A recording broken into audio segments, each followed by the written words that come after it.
베드로후서 1장 1절을 제가 봉독해 올립니다.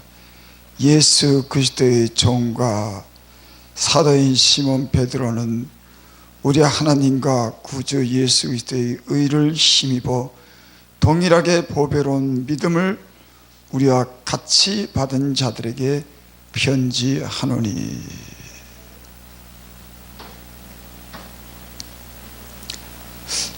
오늘 차 안에서 오면서 그런 생각을 했어요. 세상이 추구하는 것과 하나님 안에서 하나님이 원하는 것은 무엇일까? 분명히 틀립니다.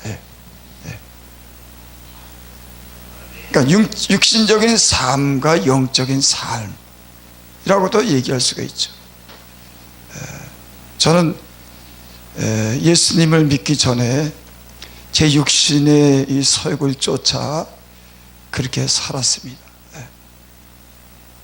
하나님 안에서는 하나님의 거룩한 그런 분을 만나고 그분의 뜻을 쫓아 살 수 있도록 하나님께서 우리를 인도해 주시는 줄을 믿습니다.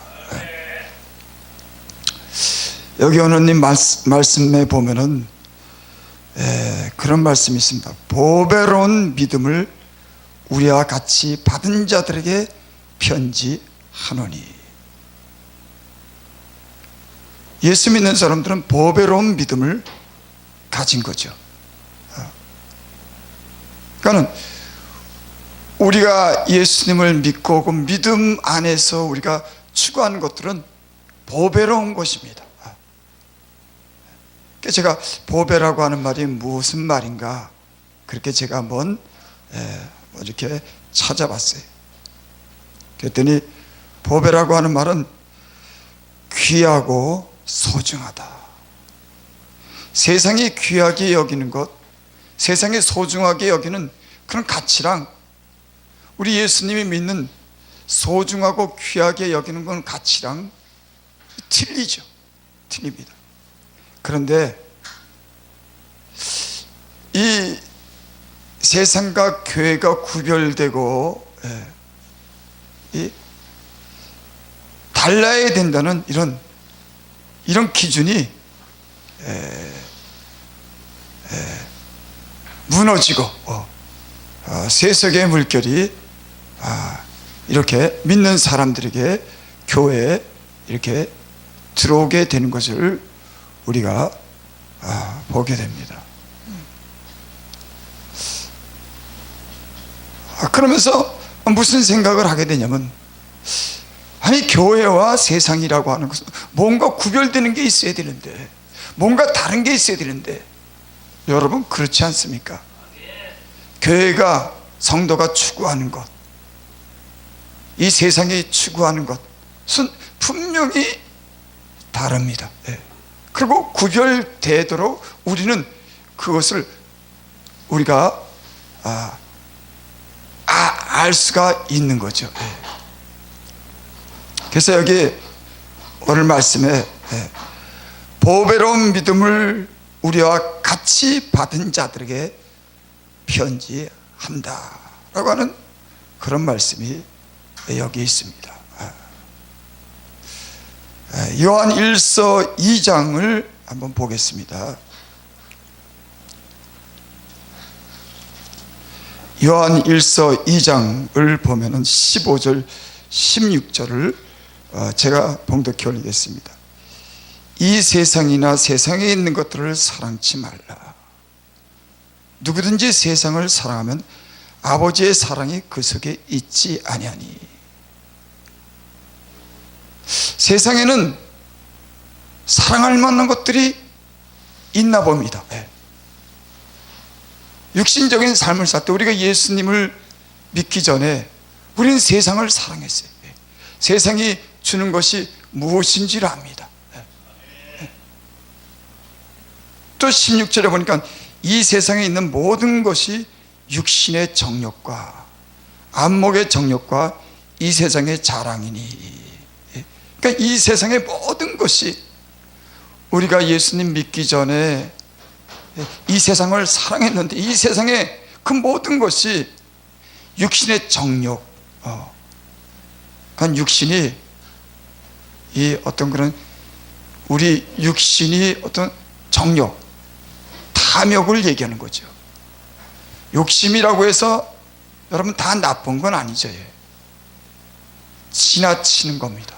정도, 자기 분수를 넘는. 우리 예수님 믿기 전에는 우리 육신이 원하는 대로, 욕심대로, 하고 싶은 대로 우리는 그렇게 살았습니다.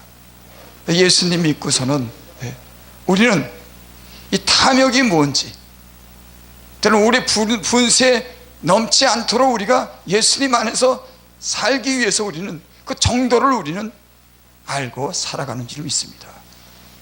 만약에 우리에게 욕심이 있다 그러면 하나님 안에서 하나님이 주시는 것으로 우리는 신령한 그런 욕심을 우리는 내는 사람들인 줄을 믿습니다.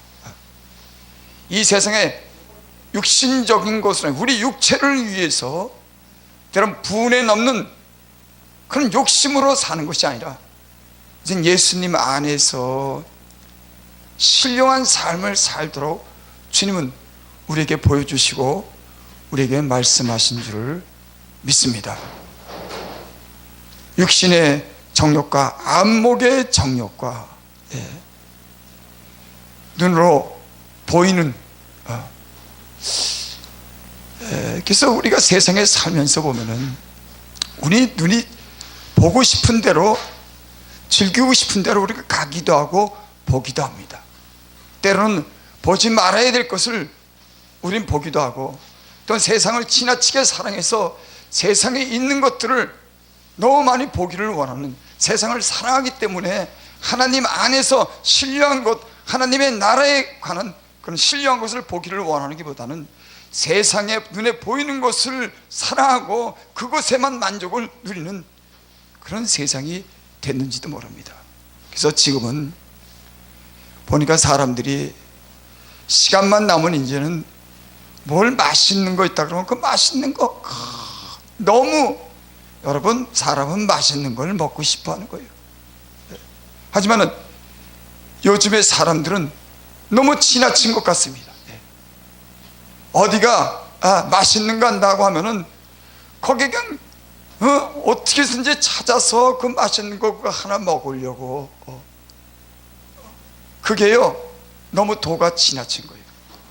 또 요즘에는 또 여행을 간다 그러고 시간만 나면은 여행 가기가 바쁜 겁니다.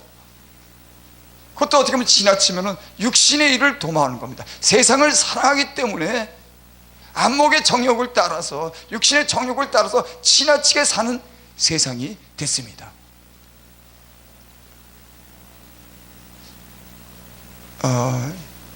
예수님 믿고 제가 느낀 게 있는데, 그게 뭐냐면 예수님 믿고 나쁜 짓 안 하고 가만히 있어도요 영적인 상태가 나빠지는 걸 제가 깨달았습니다.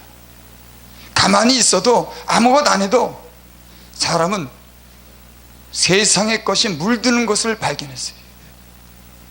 그래서 예수님 믿는 사람들은 아무것도 안 하고 가만히 있고 하나님을 가까이 안 하면은 자연적으로 세속에 물들고 점점 영적인 병이 드는 것을 들게 되더라고요. 그게 참 무서운 일인 겁니다. 난 요즘 시대가 그런 것 같아요.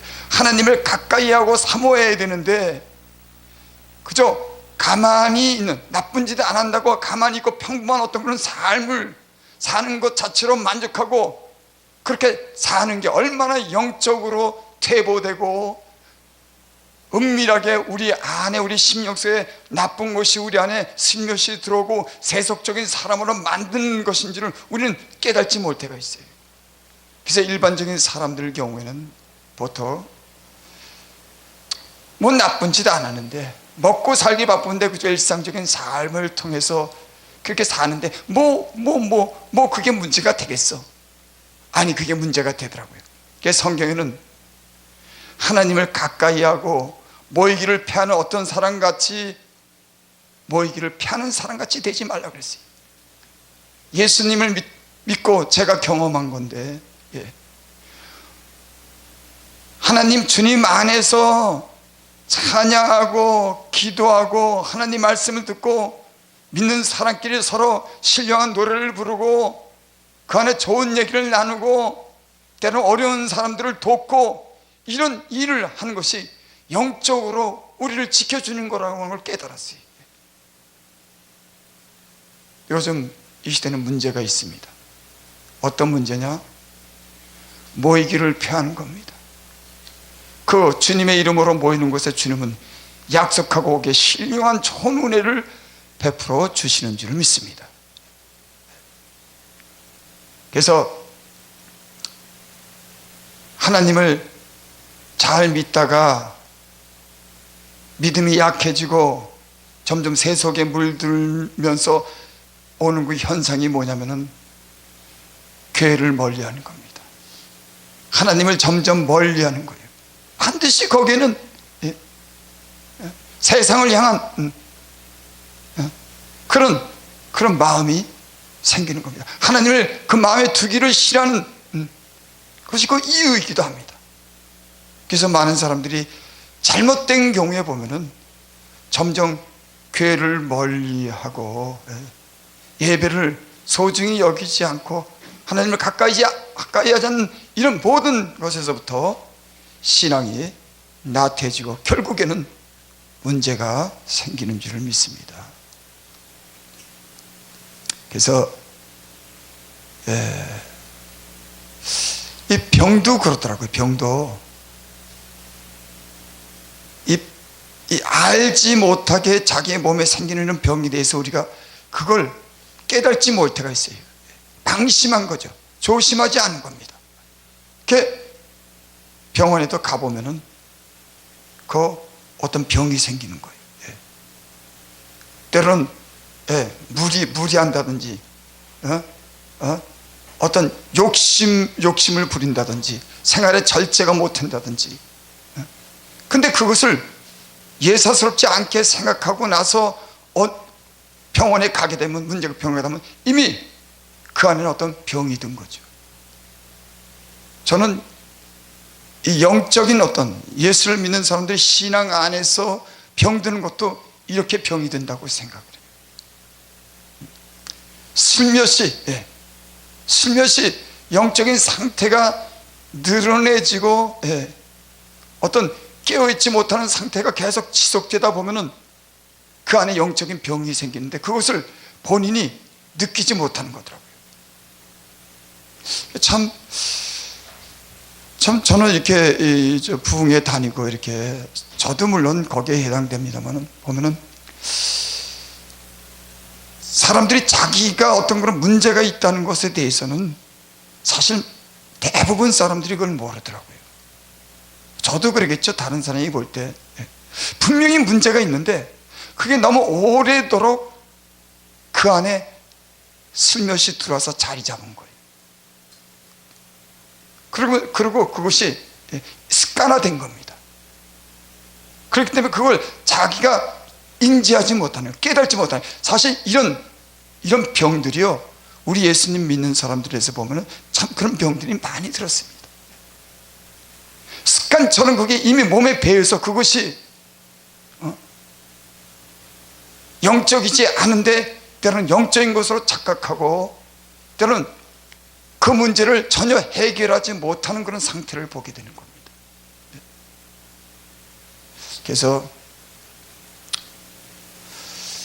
참 그런 많은 문제를 갖고 우리는 이렇게 살지만 그 문제에 대해서 때로는 그런 생각도, 어떻게 저 사람에 대해서 그런 영적인 어떤 병이 들었을 때 그걸 어떻게 좀 가르쳐주고 어떻게 좀 변화를 시켜줄까, 이런 생각을 하게 돼요. 야, 저분이 사실 영적으로 병들었는데 그걸 어떻게 하면은 좀 새롭게 방향을 틀어주고 주님 안에서 어떤 그런 거룩한 영적인 어떤 그런 삶을 살게 할까, 사역을 할게 할까, 이런 마음이 주저넘지만 그런 마음이 들 때가 있습니다. 그래서 저는 예수님 믿는 사람들이, 때론 죄종들이 모여서 이런 허심탄탄한 서로 얘기를 듣고 거기에 대해서 점검을 해보고 자기를 고칠 수 있는 그런 신령한 그런 대화가 필요한 줄 믿습니다. 변론이 아니고. 여러분, 우리는 사실 너무나 모르고 있는 것들이 많아요. 저도 그렇게, 저도 누군가 뭔가 얘기를 해주면은, 야, 김호사 목사 너무 교만해. 그건 몰라요. 예, 몰라요. 어떤 고통이 찾아오면은 그 사람은 신중해지는 겁니다. 하나님을 향하게 되는 거예요. 그제서야 자기의 모습을 보는 겁니다. 근데 예수님 안에서 이런 신령한 대화를 서로 신뢰하기 때문에, 그래서 친구의 통책은 사랑으로 말미암아 난다 그랬어요. 지켜주고 마음에도 없는 말을 하는 것보다도 진짜 친구는, 그 친구는 영혼을 사랑하기 때문에 그 친구가 무슨 문제 있는지 얘기를 해주면은, 여러분, 신뢰 관계를 가지고 믿음 안에서 진실하게 사는 사람들이 그 문제에 대해서 얘기해 줄 때 우리는 이런 얘기를 들어야 되고 해줄 수 있는 그런 신뢰를 가져야 되는 겁니다. 솔직히 믿음 안에서 당신이 신앙이 어느 정도고 영적인 상태가 어느 정도고 어느 정도고 당신이 말씀을 얼마나 잘하고 찬양을 얼마나 잘하고 기도를 얼마나 하고 이런 평가를 갖지만은 사실은 그런 평가조차도 할 수 없는 영적인 상태에서 우리는 남들을 판단할 때가 있어요. 세속적인 어떤 그런 기준을 가지고 진실이 아닌 세상이 보는 눈으로 우리는 판단할 때가 있습니다. 참 우리는 이런 문제에 대해서 심각한 어떤 그런 생각을 해야 된다고 생각합니다. 제가 말씀을 준비하면서 그런 생각이 들었어요. 이 인간의 어떤 그런 감성은 더 자극적인 것을 원한다. 우리가 한번 정치적인 그런 얘기를 제가 이렇게 보면서, 그 정치라고 하는 건 이 시대를 반영하는 겁니다. 가장 지식이 있는 사람들, 엘리트라고 하는 사람들이, 이 대중이 뽑아준 그런 정치인들이 그곳에서 행동하고 말하는 것은 곧 국민의 의식 수준이랑 다르지 않는 거예요. 그건 너무나 당연한 겁니다. 그러니까 국민의 의식 수준은 그것이 완전히 그렇다고는 얘기지 하지 못하지만, 부패한 정치라든지 정치 그런 세계에서 점잖지 않은 그런 발언이라든지 그 행태가 국민의 어떤 의식과도 다르지 않은 거예요. 그러니까 정치를 보면은 그 시대를 볼 수가 있는 겁니다. 여러분, 제가 얘기하는 게 아마 맞을 겁니다. 한마디로 얘기하면 정치가 점잖지 못해요. 참 점잖지 못합니다. 법은 있지만 그 안에 양심이 없어요. 여러분, 법보다 예수님 믿는 사람들은 양심이 더 중요한 겁니다. 주님 안에서 주시는 그런 양심이 더 중요한 줄을 믿습니다. 근데 그 정치를 보면은 너무 아주 그런 공격적이고 어떻게 보면 점잖지 못한 건 말이라든지 그 분위기 자체가, 국민이 뽑아준 정치라면 좀 고상하고 좀 점잖아야 되지만은 이제 막 말을 막 하는 겁니다. 자극적인 말을 막 해갖고 거기에 인기몰이를 하는, 아니 이 인터넷도 그러고 이 우리가 올리는 뭐 설교라든지 그 모든 그 SNS인가요? 거기도 보면은 뭔가 감성을 자극해서 사람의 이목을 끌어야 되는, 평범하지만 진실에서 그 진실로 인해서 우리의 삶이 그 진실의 어떤 감동이 되고 변화되는 것보다는, 여러분, 제가 말하는 게 사실인 겁니다. 이런 굉장히 감성을 자극하는 그런 시대가 된 겁니다. 그러니까 사람들의 마음이, 육신을 쫓아 사는 우리 인생의 마음이 이제는 웬만한 것 가지고는 마음에 그런 즐거움을 찾지 못해요. 참 보면 인간은 그렇습니다. 때로는 성적인 것도 변태적인 것을 통해서 만족하지 못하니까 그런 것을 통해서 자극적인 걸 통해서 거기든 그런 것도 있고, 이 세상의 모든 것이요 점점 그렇게 흘러갑니다. 이 점에 대해서 우리 예수 믿는 사람들과 주의 종들은 조심할 필요가 있다고 생각합니다. 어떤 감성을 자극하는 것이 아니라 하나님 말씀으로 인해서 어떤 진실을 통해서 그 진실이 알려지는 그런 게, 나는 방송도 그러고 모든 것도 이 영적인 어떤 그런 방송을 하는 것도 그렇다고 생각합니다. 세상은 인기몰이를 위해서 어떤 자극하는, 육체를 자극하는, 여러분 그 텔레비를 보면은 그건요 주님 안에서 말씀과 기도로 그것을 영적인 상태를 보는 사람, 세상은 얼마나 자극적이고 감성을 자극해서 그 텔레비를 갖다가 시선을 떼지 못하게 하고 많은 그 조회수를 갖다가 올리기 위해서요. 그러니까 거기에는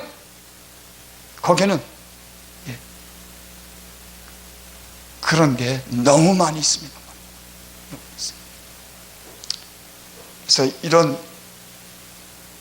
이런 점을 점점 주님 안에서 그래서 오늘 성경 말씀에는 그런 말씀이 있습니다. 보배로운 믿음을, 우리가 보배로운 믿음을 가진 겁니다. 3절에 그의 신기한 능력으로 생명과 경건에 속한 모든 것을 우리에게 주셨다. 경건에 속한 모든 것을 우리에게 주셨다. 주님 안에서 보배로운 믿음을 가진 사람들은 경건에 속한 모든 것을 우리에게 주신 줄을 믿습니다. 이는 자기의 영광과 덕으로서 우리를 부르신 자를 알므로 말미암이다. 여러분, 예수님을 믿는 사람들은 경건에 속한 것이 무엇인지를 압니다. 세상이 점잖지 않은 세속이 자극하는 세속적인 것이 무엇인지도 우리는 압니다. 문제는 이것이 구별되지 않은 상태에서 영적인 것과 거룩한 것과 세상과 육신적인 것이 혼합해서 구별을 하지 못하는 그런 세상이 됐다고 하는 게 지금 현실입니다. 난 예수를 믿는 사람들이나 방송을 하는 사람이나 모든 사람들이 이런 세속의 기준, 세속이 원하는 육체가 원하는 것이 아니라 신료하고 진실한 것을 나눠주고 그들의 영혼에 감동을 주고 그들의 영혼에 변화를 주는 방송이라든지 주의 종의 성도들이 이런 의식을 가져야 된다고 믿습니다. 여러분, 세상이 교회를 향해서, 주의 종들을 향해서 여러분 때로는 좋지 않은 소리를 하는 그런 이유가 분명히 있습니다. 그는 다르지 않기 때문에 그런 겁니다. 세상이 원하는 그런 것을 따라, 인간의 감성을 자극하는 그런 걸 따라가면서 인기몰이를 하고 이런 것. 여러분, 예수님 안에서 경건에 속한 모든 것과 거룩한 것과 하나님 말씀과 세속과 우리 육신의 것은 분명히 다른 겁니다. 우리는 때로는 이런 걸 구별하려고 생각지 않아요. 왜 그렇습니까? 우리가 아직도 육신에 속했기 때문에 그런 겁니다. 구별하려고 하지 않는 겁니다. 내 욕심을 채우고 내가 인기를 얻어야겠다는 이 육신적인 이런 정욕이 너무 강하기 때문에 그런 선을 무너뜨리는 겁니다. 스스로가 무너뜨리는 겁니다. 나는 예수를 믿는 사람들이 주님께서 주신 모든 경건에 속한 이 경건함과 거룩한 이런 영적인 그런 의식과 그런 데 대한 어떤 도전과 그런 어떤 삶의 사모함이 있어야 될 줄을 믿습니다. 있어야 될 겁니다. 이런 변화가 없으면 우리나라도 이 시대에도요 아무런 소망이 없습니다. 모든 문제는 하나님께 정상적으로 하나님을 믿을 때 모든 것이 회복되고 정상적으로 다 이루어지는 줄 믿습니다. 인간의 방법은 절대 변할 수 없어요. 여러분, 우리 예수 믿는 사람의 망고의 진리가 뭐냐? 하나님을 정상적으로 믿을 때 모든 것이 변화되고 모든 하나님의 은혜와 복이, 회복이 거기 있는 줄 믿습니다. 그건 누가 뭐래도 마찬가지예요. 우리는 근데 너무나 우리 세상이 감성을 자극하는, 우리 육신을 자극하는 그런 것에 대해서 우리는 너무 거기에 대해서 우리는 무뎌진 겁니다. 무뎌졌어요. 왜냐하면은 솔직히 얘기해서 다 그런 건 아니지만 진짜 하나님을 가까이 하고, 나는 그래서 하나님이 어떤 사람을 가까이 부르는 게 복이라고 생각해요. 인간은 별 수 없습니다.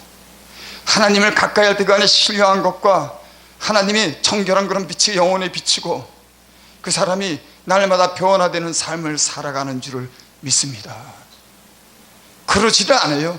유명한 이 강사님들, 목사님들 말씀 준비를 많이 할지 모르고 어떻게 하면 잘 전할지는 모르지만은 하나님 앞에서 진실한 거, 하나님 앞에서 그 영혼이 하나님과 대면하고 그 안에서 하나님이 주시는 것을 인해서 저 진실하고 깨끗한 어떤 심령을 통해서 세상이 원하는 것 아니고 세상이 주는 것 아닌 그것 말고 하나님이 주시는 것으로 목회도 하고 하나님 말씀도 전했지만은 이런 세속을 따라가는 이런 이제는 마음이 마비가 될 상태까지 오는, 세상이 추구하는 거랑 교회가 추구하는 거랑 거의 비슷한 그런 상태까지 무슨 변화가 있겠습니까? 나는 그렇게 생각합니다. 이 시대의 목사님들이, 영적인 사람들이, 영적인 일 한 사람들이 변화가 없으면은 거기는 아무런 변화도 없다. 그건 저를 비롯해서 이 시대 주님이 이 세속화 돼가고 세상의 기준과 같이 기준되는 이 세상에 우리나라에 변하는 목사님들의 어떤 이런 그런 어떤 새로운 변화, 주님이 주신 경건에 속한 거룩한 그런 삶을 지향할 때 이 모든 변화가 있게 될 줄을 믿습니다. 심각하게 생각지 못해. 근데 가장 이 영적인 것에서 우리가 벗어나지 못하는 건 눈에 보이는 것, 돈, 잠시 사람들의 어떤 칭찬, 명예, 이런 육신적인 것에 대해서 우리가 거기서 벗어나지 못하는 겁니다. 그래서 내가 하나님을 기쁘시게 하랴, 너희를 사람을 기쁘게 하랴. 여러분, 우리 사람을 기쁘게 하는 방법도 압니다.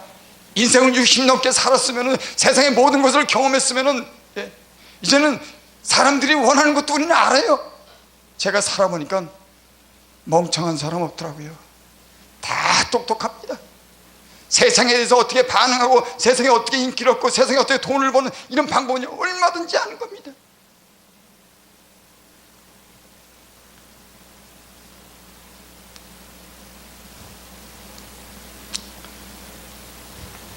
오늘 여기 이는 자기의 영광과 덕으로서 우리를 부르신 자를 알므로, 자기의 영광과 덕으로서 부르신 자를 알므로,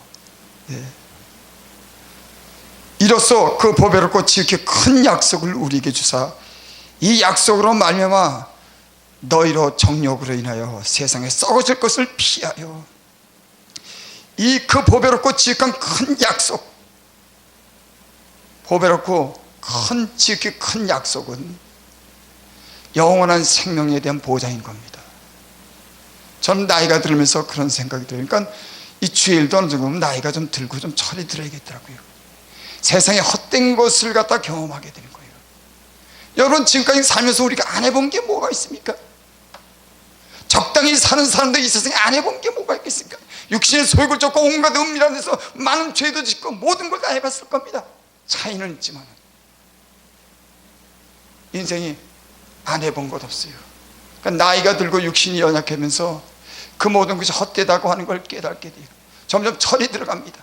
그러면서 하나님에 대해서 더 진지한 생각, 내 영혼에서 점점 진지한 생각을 하게 됩니다. 이후에 어떻게 될 것에 대해서 우리가 준비하게 되는 겁니다. 어쩔 수 없어요. 인간이 육신의 정욕이 강하고 육체의 힘이 강하고 그 명성을 얻기를 원하고 그 명성 가운데 즐거움을 얻고 거기에 보람을 얻고 하자는 인간이 이 젊음이라고 하는 건 누구도 못 막습니다. 예수 믿는 사람들은 그래서 주님 안에서 주님이 주시는 그런 단련을 통해서 그 주님의 마음 달고 그 십자가와 고난과 그 낮은 자리에서 경험하는 그 영적인 경험을 통해서 더 신령한 그 안으로 들어가는 그 비밀이 있는 겁니다. 근데 대부분은 안 그래요. 큰 데 원하고 좋은 데 원하고 부여로운 걸 원하지만 거기 그 경험은 주님을 진시하게 경험하지 못합니다. 제가 제 나름대로 제가 이 주일하면서 제가 어떤 많은 변화를 겪은 어떤 그 원인이 있습니다. 제가 변한 게 아니에요. 주님이 이 미련하고 어리석은 인생을 주님이 이끄는 대로 저는 갔어요. 어느 사람은 자기와 거기가 맞는지, 거기 가면 자기가 낮은 자리에 있는다든지, 거기 가면 대접을 못 받는다든지, 거기 가면 고생한다든지, 이런 인간적인 그런 좋은 머리로서 하나님이 인도할 때 그들은 그 하나님의 손에 의해서 연단받지 못하고 자기 머리로서 연단받는 많은 사람들이 있어요. 여러분, 하나님께서 이스라엘 백성을 연단할 때 광야로 인도했습니다. 여러분, 왜 광야로 인도했겠습니까?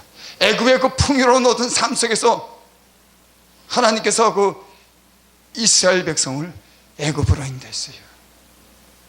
맨 먼저 홍해를 가르고 나온 곳이 하나님은 그 백성을 애굽으로 인도했습니다. 애굽은 건조한 땅이에요. 불뱀이 있는 곳입니다.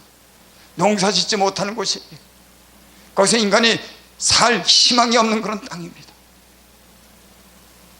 왜 하나님께서 그곳으로 인도했을까? 그곳으로.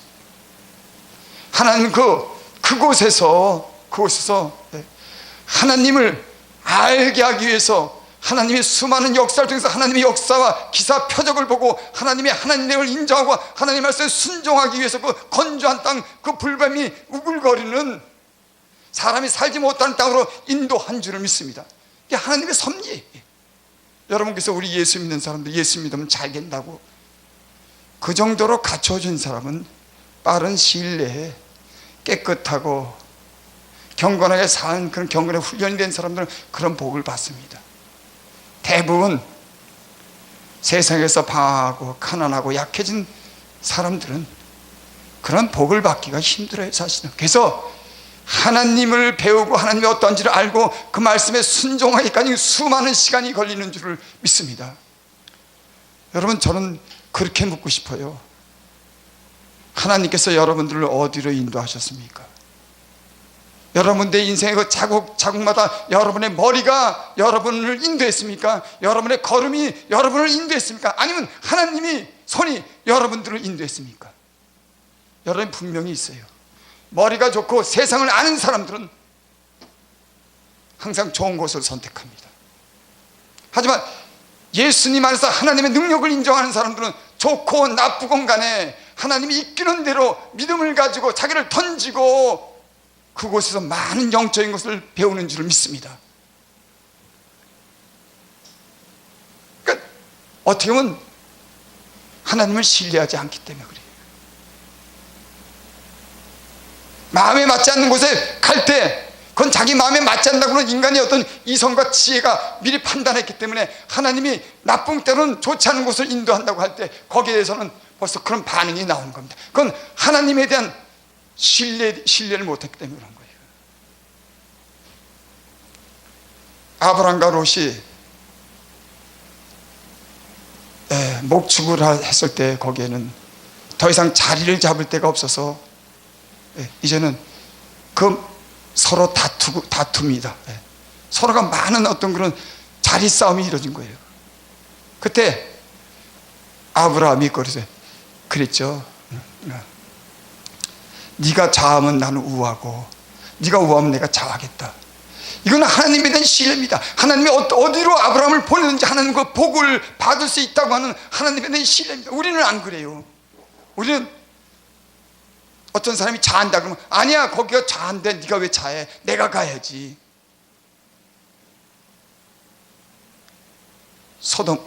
이 롯은 소돔의 에덴 동산 같은 소돔 땅을 원했어요. 아브라함은 그래, 네가 자하면 내가 우하면 내가 자할게.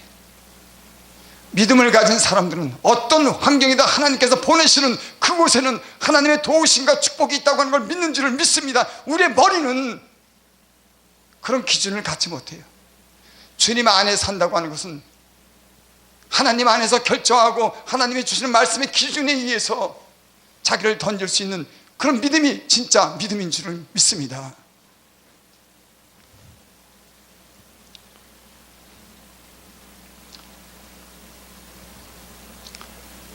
사람이 믿음의 정도가 틀리겠죠. 그 어떤 사람의 경우는 그것이 이미 자기 것이 돼서 더 이상 어떻게 해볼 수 없는 사람이 있습니다. 세상의 기준과 자기 머리의 기준이 됐기 때문에 그걸 바꿔놓으려고, 하나님이 바꿔놓으려고 해도 이미 많은 시간 동안 그것이 자기에게 몸이 배웠기 때문에. 여러분, 나는 지금이라도 하나님 안에서 믿는 믿음 안에서 하나님이 주시는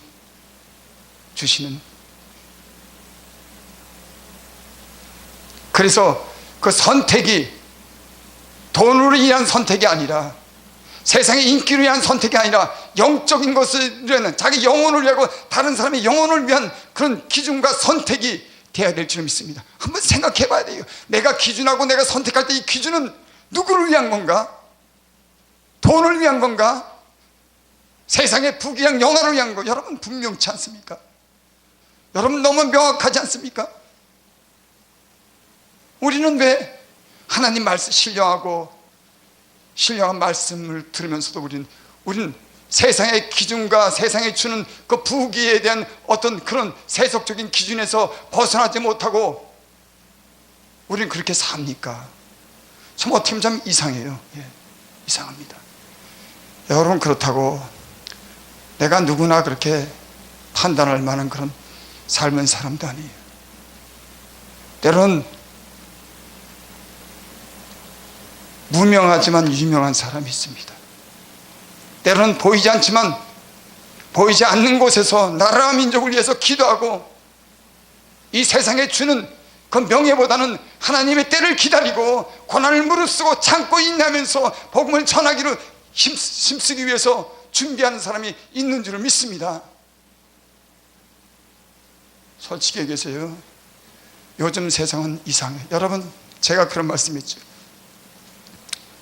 아모스 선지자인가 그랬어요. 나는 선지자가 아니야. 나는 뽕나무 키우고 양을 키우는 사람이야. 여러분, 그랬어요. 아니, 그 말을 왜 했다고 생각합니까? 여러분, 그 말을 함부로 하는 게 아닙니다.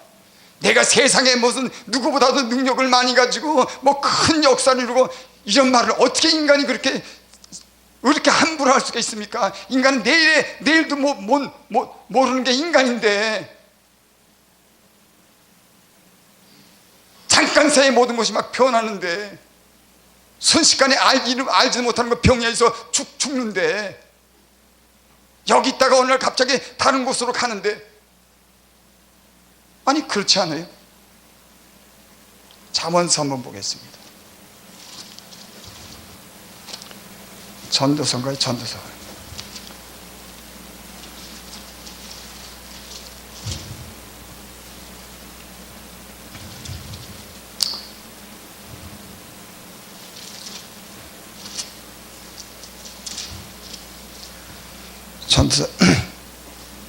전도서 9장 12절.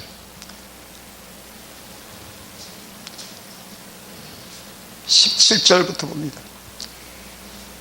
여러분, 이게 하나님의 말씀이라고 믿어지면은 우리의 이 속 사람이 어떤 변화가 이 말씀으로 일어날 줄 믿습니다. 이게 하나님의 말씀이라 그러면은 우리 속 사람이 이 말씀 속에서 우리에게 변화를 요구하는 줄 믿습니다. 11절. 내가 9장 11절 전도서, 내가 돌이켜 헤아려 보니 빠른 경주자라고 선착하는 것이 아니며. 여러분, 빠른 경주자라고 주님 안에서 정당히 행할 때, 그 나라와 그 일을 구할 때 욕심을 버리고 탐욕을 버리고 정당히 성실하게 살 때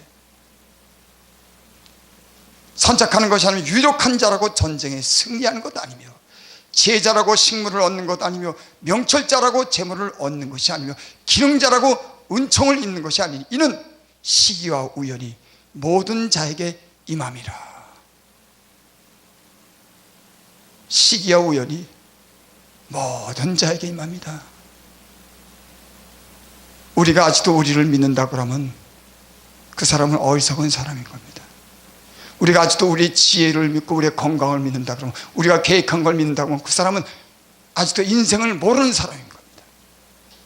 우리 인생이 그렇게 살아오지 않은 걸 우리는 많이 경험했음에도 불구하고 우리는 시기와 우연히 하나님께서 조정하고 하나님께서 인생을 이끌어 간다고 하는, 내 마음대로 되지 않는다고, 내 걸음이 내 걸음을 인도하지 않는다고 하는 것을 갖다가 우리가 알면은 우리가 더 이상 우리 지혜를 의지하지 않을 겁니다. 그래서 너는 범사의 그를 인정하라. 스스로 지혜롭게 여기지 말지어다. 하나님 말씀이 그렇게 돼 있어요. 하나님의 말씀한 그 말씀을 그대로 이루는 줄, 스스로 지혜롭다 그러면 그 지혜로 그 사람은 그 사람은 결국은 자기 지혜를 가지고 어떤 한계에 누리게 되고, 더 이상 어떤 소망이 없는 자기 지혜의 한계에 묶여서 거기에 때로 만족하고 거기에도 만족하지 못하는 삶을 통해서 후회하는 삶을 살게 될 것입니다. 사람은 자기 지혜를 믿는 것이 아니라 전능하신 그 하나님의 지혜와 능력을 믿을 때 거기에 무한한 소망과 진실함과 영광이, 끝없는 영광이 거기에 있는 줄 믿습니다. 성경을 그랬어요. 너희 중에 지혜로운 자가 많지 않고, 너희 중에 그 배운 자도 많지 않고, 너희 중에 기능이 있는 자도 많지 않다. 왜 그러냐? 내가 지혜롭지 못한 자들을 불러서 지혜로운 자를 어리석게 만들려고 한다니까. 하나님이 하신 일은 지혜롭고 무능한 자들을 통해서 지혜로운 자를 부끄럽게 하는 것이 하나님의 일인 겁니다. 여러분, 하나님이 자기 자신을 나타낼 때 어떻게 나타내겠습니까? 내가 지혜롭고 내가 능력 있고 내가 계획하는 것이 모든 거 된다고 하면은 하나님은 그 사람에게 일할 필요가 없어요. 일할 필요가 없어. 왜? 그 사람 자기 능력을 자부하고 자기 힘으로 살기 때문에 하나님이 거기에 대해서 더 이상 관여할 필요가 없는 겁니다. 하지만 자기 힘과 지혜가 약하다고 인정하는 사람에게는 지혜로운 자를 부끄럽게 할 만큼 지혜와 능력을 주시는 줄을 믿습니다. 그래서 영적으로 성장하고 영적으로 하나님 안에서 능력을 이끌어내는 비결은 뭐냐면, 사도 바울이 가시가 있었죠. 내가 약한 데서 강해진다. 그래서 내가 이로 인해서 크게 기뻐하고 기뻐했다. 틀림없어요. 하나님께서 죄종으로 사명을 주고 감당할 때 하나님이 하신 일은 뭐냐면, 우리 힘을 빼는 일을 하더라고요. 너무 힘이 강하니까 하나님이 지금까지 내게 하신 일이 뭐냐? 내 힘을 빼더라니까. 그리고 내 자신이 하나님을 더욱더 의지하게 되는 겁니다. 자기 힘을 빼면서 내가 하나님이 아니면 안 된다고 하는 이런 진실한 믿음을 갖게 하고, 하나님을 의지함으로 그 안에 하나님의 능력을 끌어내고 하나님의 능력으로 살도록 하나님은 그렇게 역사하는 줄을 믿습니다.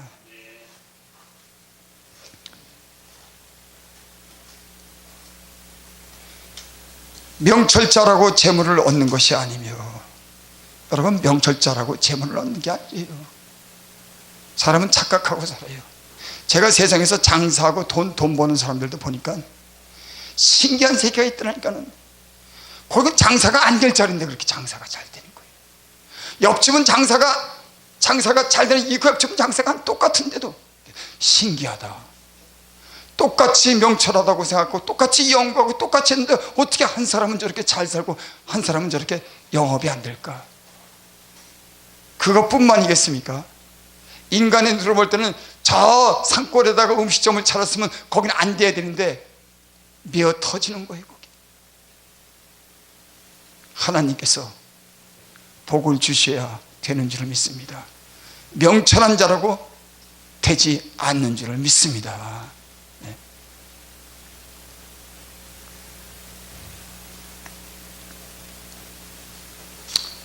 명철한 자라고 재물을 얻는 것이 아니면 기능자라고 은총을 입는 것이네. 기능이 뛰어나도 하나님이 안 쓰면 못 쓰는 거예요. 축구 선수도요, 얼마나 재능이 있고 얼마나 잘하는데 어느 날 갑자기 하나님이 너 그만 퇴출시키면 못하더란 말이야. 그러니까 사람이 기능만 가지고는 안 되는 거예요. 아니, 하나님이 막아버리면 아무리 좋은 기능을 가져도 그 기능을 발휘 못해요. 그래서 시기와 우연이 하나님께, 그 시기와 우연도 하나님이 조정하면 아무것도 작은 일인데 그걸로 인해서 사람이 끝장이 난다니까. 끝장이 나요. 아무것도 아닌 사건인데 거기서 인생이 달라지고 때는 생명의 위기에 놀리게 되고, 그 시기와 우연을 하나님이 조정하는데 그 하나님이 대단한 분이신 줄을 믿습니다. 선한 일을 사모하는 자에게 하나님의 은총이 임하는 줄을 믿습니다. 성경에 은총을 받는 사람이 있어요. 근데 거기에 선한 일을 행하는 사람에게, 선한 일을 행하는 사람에게라고 하면 그 말씀 뒤에 은총이라고 하는 말이 붙는 걸 제가 봤습니다. 여러분, 우리의 도모하는 것이 선한 일에 도모하시기 바랍니다. 내 욕심과 내 명예를 위한 것이 아니라 주님의 선한 사업에 부하게 되기를 원하고, 선은 주님의 뜻을, 좋은 뜻을 기리고 그 동기와 목적이 같을 때 주님은 그 사람에게 은총을 베푸는 줄 믿습니다. 사람은 은총을 입어야 돼. 누가 뭐라 그래도 하나님이 낮추는데 어떻게 사람이 높아집니까? 하나님이 닫는데 어떻게 열리겠습니까? 너무나 쉬운 문제 아닙니까? 수학적으로 이거보다 쉬운 문제가 어디 있습니까? 이거 인수분해나 그런 문제가 아니라 하나님이 막으면 안 되고 하나님이 열면 되는 거고, 선한 일을 할 수 있는 그런 우리 마음에 그런 마음이 생기길 바랍니다. 가난하고 약한 자를 불쌍히 여기고 그들을 도울 수 있는 그런 은혜가 있기를 바랍니다. 어떻게 아냐면요, 하나님 선한 일을 눈에 보이는 것으로 판단하지 않아요. 약한 사람들, 없는 사람들을, 부족한 사람들을 대할 때 긍휼히 여기고 그들을 위해서 일하고 그 사람들을 사랑하는 사람, 그 사람은 선한 일을 하는 사람입니다. 예수 믿는 사람들도, 주일하는 사람들도 때로는 자기에게 득이 오고 뭔가 이렇게 알아주고 이런 데 대해서 눈을 돌리고 그것에 신경을 많이 씁니다. 하나님은 그러지 않아요. 우리 인간은 외모로 보지만 하나님은 중심을 보고 그 중심이 어떠한지를 통해서 그 사람이 원하는 것을 주는 겁니다. 왜? 그 중심이 그러니까 너무 당연하지 않습니까? 네 중심이 뭘 원하냐? 그거 겉으로 입으로 말하는 거 말고 네 중심이 원하는 거 하나님 준다고. 하나님은 그러니까 못 속여요. 우리의 중심이 하나님 마음에 합히는 그런 사람들이 되기를 바랍니다. 외모로 보는 게 아니라, 세상의 기준으로 보는 게 아니라 주님 안에서 진실을 통해서, 주의 그 영광을 통해서, 하나님 나라 의를 위해서, 진짜 복음을 위하고 영혼을 위해서 여러분이 선택하는 그 선택이 되기를 바랍니다. 시기와 우연이 모든 자에게 임함이라. 대저 사람은 자기의 시기를 알지 못하나니 물고기가 재앙의 그물에 걸리고 새가 올무에 걸린 같이 인생도 재앙의 날에 호련히 임하면 거기 걸리느니라. 저는 얼마 전에 제 몸에 이상이 왔어요. 그 말하지 않겠습니다. 죽음을 다투는 아주 심각한, 저 하나님께 내 몸을 던지기로 했어요. 맡기기로 했습니다. 그리고 하나님은, 그 신실한 하나님은 하나님을 의지하는 자에게 부끄럽지 않고 살리고 능력으로 도와줄 줄을 믿습니다. 왜 그렇게 믿냐고요? 성경이 그렇게 돼 있으니까. 하나님을 신뢰만한 신뢰가 이 성경 속에 있고 내 삶 속에 하나님의 신뢰와 사랑을 내게 보여줬기 때문에. 여러분, 인간에게는 때로는 분인도 찾아오는 건 재앙도 질병이 있어요. 참 장담 못하는 겁니다. 그래서 항상 하나님 앞에 마음을 낮추고 하나님을 가까이 하고 늘 상가하면서 늘 하나님을 경외하면서 살 때 생명이 길어지고 하나님이 그 사람에게 복을 주는 줄을 믿습니다. 그러니까 우리는 좀 조심할 필요가 있어요. 제가 조심하지 못해서 요즘에 꼭 여러 가지 그런 사건이 생기나 싶어서 제가 좀 조심하기도 합니다. 예. 여러분, 우리는 우리의 어떤 습관적인 행동이나 우리 마음속에 갈아엎지 못하는 이 딱딱하고 이 그런 게 있다고 하면은 이것을 변화를 시켜야 되는데 그거는 간단합니다. 당신 세상을 위해 사느냐 주님을 위해 사느냐를 갖다가 본인이 진단해 보면 알아요. 당신의 목적이 돈이냐, 당신의 목적이 사업이냐, 그게 어떻게 보면 아무렇지 않은 얘기예요. 이 사람은 사업하는 사람이 사업해야지, 무슨 일에서 돈, 그런 시시한 얘기 제가 하는 거 아니에요. 그런 간단한 얘기 하는 거 아닙니다. 그 사람이 목적이 당신의 목적이 뭐냐, 이게 목적이. 난 돈이 있어야 되겠어. 돈이. 때로는 하나님의 일을 한다는 그런 핑계를 내서 돈을 원하지만 그 사람의 목적은 잘 먹고 잘 사는 거예요. 하나님 일보다는. 만약 그렇다고 하면 그거는 뒤집어 엎어야 되는 겁니다. 근데 이런 것조차도 사람이 너무 무뎌진 겁니다. 하나님의 일을 한다고 하면서 그 사람의 기준이랑 그 사람의 마음의 탐욕은 세상과 돈인 겁니다. 여러분, 너무 틀리지 않습니까? 언제 성경이 그렇게 말했습니까? 너무 틀린데도 우리에서 이런 반응에서 전혀 느끼지 못해요. 그리고 그대로 사는 겁니다.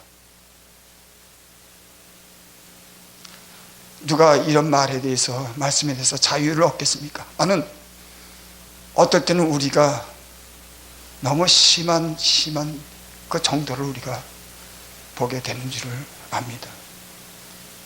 하나님 말씀 한 절 보고 마칩니다.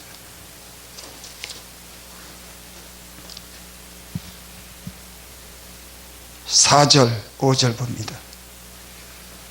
이로써 그 보배롭고 지극히 큰 약속을 우리에게 주사 이 약속으로 말미암아 너희로 정욕으로 인하여 세상에 썩어질 것을 피하여.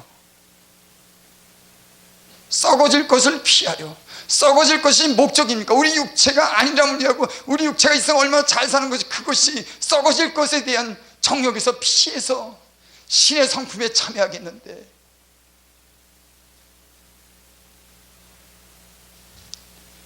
이러므로 너희가 더욱 힘써 너희 믿음의 덕을, 세상에 가치의 기준을 두고 있는지, 하나님 나라에 대한 건 가치의 기준을 두고 있는지에 대해서는 이 덕으로서 아는 겁니다. 덕으로서 우리에게는 어떤 덕이 있는지, 덕의 지식을 지식의 절제를 절제, 인내를 경건을 경건에, 형제 우애에 사랑을 공급하라. 이런 것이 너에게 있어 흡족한 중 너희로 우리 주 예수 그리스도의 알게 게으르지 않고 열매 없는 자가 되지 않게 하려니와. 사람이 영적인 것으로 공급되지 못할 때는 육신적으로 채우려고 하는 그런 본성이 발동하는 겁니다. 그러니까 우리의 육신의 생각은 사망이요 영의 생각은 생명과 평안이라.